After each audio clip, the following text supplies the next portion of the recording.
Hello all எல்லாரும் எப்படி இருக்கீங்க? அண்ட் இன்னைக்கு ஒரு இன்ட்ரெஸ்டிங்கான டாப்பிக்கோட தான் நான் வந்திருக்கேன். So 15 decluttering habit that will change you and your entire home அப்படின்ற டாப்பிக்கோட தான் நான் இன்னைக்கு வந்திருக்கேன். ஸோ அங்கே வீடியோக்குள்ளே போகலாம். பாயிண்ட் பை பாயிண்ட்டாக சொல்லிடுறேன். ஒரு 15 பாயிண்ட்ஸ் இருக்கு இல்லையா? ஸோ பாயிண்ட் பை பாயிண்ட்டாக பார்க்கலாம். ஓகே, பாயிண்ட் வந்து யூ நீட் மோர் ஸ்பேஸ் இல்லையா? ஃபர்ஸ்ட் நம்ம ஆர்கனைசர்ஸ் வாங்குறதுக்கு முன்னாடி நம்ம டீக்ளட்டர் பண்ணணும். அதான் ஃபர்ஸ்ட் ரூல். எவ்வளோ நம்ம லெஸ் ஸ்டஃப் வச்சிருக்கோமோ அவ்வளோக்கு எவ்வளோ வீடு வந்து ஸ்பேஷியஸாக ஃபீல் ஆகும். பாயிண்ட் வந்து த 1 இயர் ரூல். பொருளை நீங்கள் வந்து 1 இயர்க்கு மேலே யூஸ் பண்ணாமல் வச்சிருக்கீங்க அப்படின்னா உங்களை நீங்களே கேட்டு பாருங்க, அந்த பொருள் நமக்கு வேணுமா வேணாவா, அதை வச்சுக்கலாமா வேணாவான்னு நீங்கள் தான் டிசைட் பண்ணணும். இது வந்து பார்த்தீங்கன்னா 1 in 1 out ரூல். இப்போ உங்கள் வீட்டில் மிக்ஸி இருக்குன்னு வைங்க, அது ஒர்க் ஆகலை அப்படின்னா அதுக்கு பதில் நீங்கள் நியூவாக இன்னொரு மிக்ஸி வாங்குறீங்க.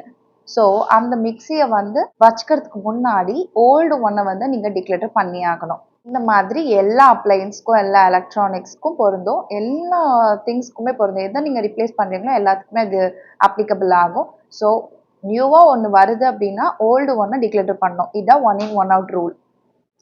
ஃபோர்த் பாயிண்ட் என்னன்னு பார்த்தீங்கன்னா டீக்ளட்டர் ஃபார் 10 மினிட்ஸ். 10 மினிட்க்கு டெய்லி வந்து நீங்கள் டைமர் செட் பண்ணி உங்கள் வீட்டில் என்னெல்லாம் டீக்ளட்டர் பண்ணணுமோ ஒரு ஷெல்ஃபில் ஃபஸ்ட்டு ஆரம்பிங்க.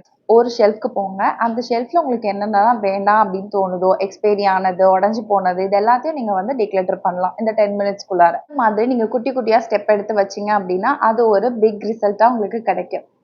ஃபிஃப்த் பாயிண்ட் என்னன்னு பார்த்தீங்கன்னா எம்டி சர்ஃபேசஸ் ஃபீல்ஸ் பீஸ்ஃபுல். இப்போ கவுண்டர் டாப்பே எக்ஸாம்பிளாக எடுத்துக்கலாம். நீங்கள் வந்து குக்கிங் பண்ணிகிட்ருக்கீங்க, குக்கிங் பண்ணி முடிச்சிட்டிங்க அப்படின்னா உடனே அதை இமீடியட்டாக கிளியர் பண்ணிவிடுங்க அந்த ஸ்பேஸை. ஸோ அடுத்த டைம் நீங்கள் போகும்போது உங்களுக்கு க்ளீன் பண்ணணுமே அப்படின்னு உங்களுக்கு ஸ்ட்ரெஸ் இருக்காது, பார்க்கவும் வீடு நீட்டாக இருக்கும். சிக்ஸ்த் பாயிண்ட் என்னன்னு பார்த்தீங்கன்னா stop keeping just in case items. ஒரு பொருளை யூஸே பண்ணுறதில்ல அப்படின்னா அந்த பொருளை வந்து ஜஸ்ட் இன் கேஸ்னு சொல்லி எடுத்து வைக்காதீங்க. அப்படின்னா எப்பயாவது தேவைப்படும் அப்படின்னு சொல்லிட்டு அந்த பொருளை வந்து எடுத்து வைக்கவே வைக்காதீங்க. இந்த மாதிரி நிறைய டூப்ளிகேட் ஐட்டம்ஸும் வந்து எடுத்து வைப்பீங்க. ஸோ அந்த மாதிரி டூப்ளிகேட் ஐட்டம்ஸும் நம்ம வந்து டிக்ளேட்டர் பண்ணிடணும். இப்போது நிறைய டிக்ளேட்டரிங் பண்ணுறதுக்கு நிறைய திங்ஸ் இருக்கும், ஆனாலும் நம்ம பண்ண மாட்டோம். அதுதான் வந்து ஜஸ்ட் இன் கேஸ்ன்னு சொல்லி எடுத்து வைப்போம். அந்த மாதிரி ஐட்டம்ஸ் தான் சொல்கிறேன்.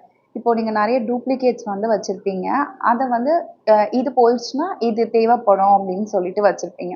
அது நல்லா இருக்கிற பட்சத்தில் ஓகே, பட் அதுவுமே வந்து ரிப்பேர் ஆகக்கூடிய இருக்கிற கண்டிஷனில் இருக்கிறது, ஸோ இல்லைன்னா வந்து அது உங்களுக்கு வந்து யூஸே ஆகாமல் இருக்கிறது, இந்த மாதிரியும் சொல்லலாம். செகண்ட் பாயிண்ட் என்னன்னு பார்த்தீங்கன்னா டீக்ளட்டர் கேட்டகரி. கேட்டகரி வைஸ் வந்து டிக்ளேட்டர் பண்ணும்போது ரொம்பவே ஈஸியாக இருக்கும்னு சொல்கிறாங்க. ஃபர்ஸ்ட் வந்து நம்ம புக்ஸ் டிக்ளேட்டர் பண்ணலாம், அதுக்கப்புறம் ஸ்டேஷ்னரி ஐட்டம்ஸு, கிச்சன் கேஜெட்ஸு, அதுக்கப்புறம் க்ளீனிங் பர்பஸ்க்கு யூஸ் பண்ணுறது, இந்த மாதிரிலாம் வந்து ஸ்டெப் பை ஸ்டெப்பாக, அதாவது கேட்டகரி வைஸ் நம்ம போயிட்டு டிக்ளேட்டர் பண்ணோம் அப்படின்னா நமக்கு ஈஸியாக இருக்கும். ரூம் பை ரூமாக போனோம் அப்படின்னா நமக்கு வந்து ரொம்ப கஷ்டமாகவே இருக்கும் அந்த ப்ராசஸ் வந்து. ஸோ டக்குன்னு முடிக்கணும் அப்படின்னா இந்த மாதிரி கேட்டகரி வைஸ் வந்து நம்ம ஃபாலோ பண்ணலாம். பாயிண்ட் என்னன்னு பார்த்தீங்கன்னா your home is not a storage unit. வீடு வந்து தேவையில்லாத மெஸ்ஸை வந்து ஸ்டஃப்ஸை வந்து ஸ்டஃப் பண்ணி வைக்கிறதுக்கான ஸ்பேஸ் வந்து கிடையாது. ஸோ உங்களுக்கு எது தேவையோ, எது வந்து நீங்கள் யூஸ் பண்ணுறீங்களோ, உங்களுக்கு வந்து எது வந்து சேஃபாக ஃபீல் ஆகுதோ அதை மட்டும் வச்சுக்கிறது தான் உங்கள் வீடு. தேவையில்லாத ஸ்டஃப்ஸை வந்து அக்யூமுலேட் பண்ணி வைக்காம அதை வந்து டீக்ளேட்டர் பண்ணுங்க. 9th பாயிண்ட் என்னன்னு பார்த்தீங்கன்னா டொனேட் இன்ஸ்டெட் ஆஃப் ஸ்டோரிங். உங்கள் வீட்டில் டீக்ளேட்டர் பண்ண திங்ஸை வந்து என்ன பண்ணுறதுன்னு தெரியல அப்படின்னா நீங்கள் டொனேட் பண்ணலாம், அப்படி இல்லாட்டி வந்து அதை தூக்கி போட்டுடலாம். ஸோ அது எல்லாத்தையும் வந்து நீங்கள் வீட்டுக்குள்ளேயே அக்குமுலேட் பண்ணி வச்சா உங்களுக்கு தான் ஸ்ட்ரெஸ்ஸு. டொனேட் பண்ண வேண்டியதை டொனேட் பண்ணுங்கள், லெட் கோ பண்ண வேண்டியதை லெட் கோ பண்ணுங்கள். உங்களுக்கு யூஸ்ஃபுல்லாக இல்லாத ஒரு ஐட்டம் வந்து நீங்கள் டீக்ளேட்டர் பண்ணுறீங்க அப்படின்னா அது இன்னொருத்தருக்கு கண்டிப்பாக யூஸ்ஃபுல்லாக இருக்கும் அப்படின்னு நினச்சி நீங்கள் வந்து அதை டொனேட் பண்ணலாம். அவங்கக்கிட்டேயுமே நீங்கள் கேட்கணும், உங்களுக்கு இது வேணுமா அப்படின்னு சொல்லிட்டு. ஸோ நீங்கள் இதை கண்டிப்பாக வச்சுக்கிட்டு தான் ஆகணும் அப்படின்னு சொல்லிட்டு அவங்கக்கிட்டேயும் நம்ம திணிக்க முடியாது. இதுக்கு தேவை அப்படின்னு சொன்னால் மட்டும் அந்த திங்ஸை அவங்கக்கிட்ட கொடுங்க. என்னன்னு பார்த்தீங்கன்னா கிளட்டர் காஸ்ட் மணி. வீட்டுக்குள்ளேயே நிறைய திங்ஸ் வந்து நீங்கள் வச்சுருப்பீங்க, ஆனால் அது உங்களுக்கு தேடும் போது கண்டிப்பாக கிடைக்கவே கிடைக்காது. ஸோ அதுக்கு பதில் நீங்கள் என்ன பண்ணுவீங்க, இன்னொரு தடவை கடைக்கு போயிட்டு இன்னொரு நைஃப் கொடுங்க, இன்னொரு சிசர் கொடுங்க அப்படின்னு சொல்லிட்டு வாங்கிட்டு வருவீங்க. இது வந்து நீங்கள் யூஸ் பண்ணிகிட்டே இருப்பீங்க, ஆனால் அதுக்கப்புறம் திடீர்னு ஒரு நாள் வந்து நீங்கள் தொலைச்சது வந்து கிடைக்கும். அந்த டைம் என்ன பண்ண முடியும் சொல்லுங்கள்? அப்போ நம்மளோட மணி கண்டிப்பாக வேஸ்ட்டு தானே. ஸோ டீக்ளட்டர் பண்ணி கரெக்டாக ஆர்கனைஸ் பண்ணி வச்சிங்க அப்படின்னா இந்த மாதிரி தப்பெல்லாம் நடக்காது. பாயிண்ட் என்னன்னு பார்த்தீங்கன்னா டீக்ளட்டரிங் ரெடியூசஸ் ஸ்ட்ரெஸ்.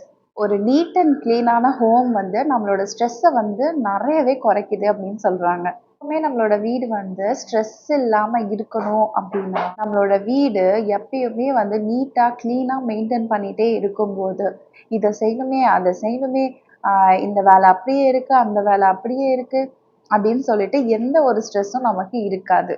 நம்ம வீடை நீட் அண்ட் க்ளீனாக மெயின்டைன் பண்ணிட்டு இருக்கும்போது பாயிண்ட் என்னன்னு பார்த்தீங்கன்னா, start with the easiest area. முன்னாடியே சொன்ன மாதிரி ஒன் ட்ராயர் இல்லைன்னா ஒன் ஷெல்ஃப் இந்த மாதிரி நீங்கள் டீக்ளட்டரிங் வந்து பண்ணிகிட்டே வரலாம். உங்களுக்கு தெரியும் என்னென்ன வேணும் வேணாம் அப்படின்னு சொல்லிட்டு உங்களுக்கே ஒரு ஐடியா கிடைக்கும். ஸோ இந்த மாதிரி நீங்கள் வந்து டீக்ளட்டரிங் வந்து பண்ணிகிட்டே இருக்கும்போது ஈஸியாக வந்து நம்ம திங்ஸை வந்து லெட் கோ பண்ண முடியும். 13th பாயிண்ட் என்னன்னு பார்த்தீங்கன்னா 20/20 ரூல் தான். ஆல்ரெடி இந்த 20/20 ரூலுக்கு ஒரு ஃபுல் வீடியோவே நான் வந்து போட்டிருக்கேன். ஸோ கீழே வந்து நான் டிஸ்கிரிப்ஷன் பாக்ஸில் கொடுக்குறேன், வேணும்னா போய் செக் பண்ணி பாருங்கள். இல்லை உங்களால் 20 மினிட்ஸ்க்குள்ளே வாங்க முடியும், 20 மினிட்ஸ்க்குள்ளே உங்களால் ஸ்மால் காஸ்ட்டில் வாங்க முடியும் அப்படின்னா அந்த பொருளை வந்து நீங்கள் வச்சிருக்க வேண்டிய அவசியம் இல்லை, லெட் கோ பண்ணிடலாம். இந்த பாயிண்ட் என்னன்னு பார்த்தீங்கன்னா, don't declutter when you are tired. Mind ஃப்ரெஷ்ஷாக இருக்கும்போது மட்டும்தான் உங்களால் வந்து டிசிஷன்ஸை நல்லா மேக் பண்ண முடியும் அப்படின்னு சொல்கிறாங்க.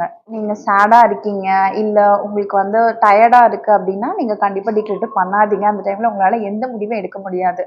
ஸோ நீங்கள் எப்போ ஃப்ரெஷ்ஷாக ஃபீல் பண்ணுறீங்களோ, எப்போ வந்து நீங்கள் ஒரு டீக்ளட்டர் பண்ணலாம் அப்படின்னு சொல்லிட்டு ஒரு மைண்டில் ஃபிக்ஸ் பண்ணி வச்சுருக்கீங்களோ அப்போ மட்டும் நீங்கள் டீக்ளட்டர் பண்ணுங்கள். ஸோ அப்போ உங்களால் டிசிஷன்ஸை வந்து கரெக்டாக எடுக்க முடியும்னு சொல்கிறாங்க.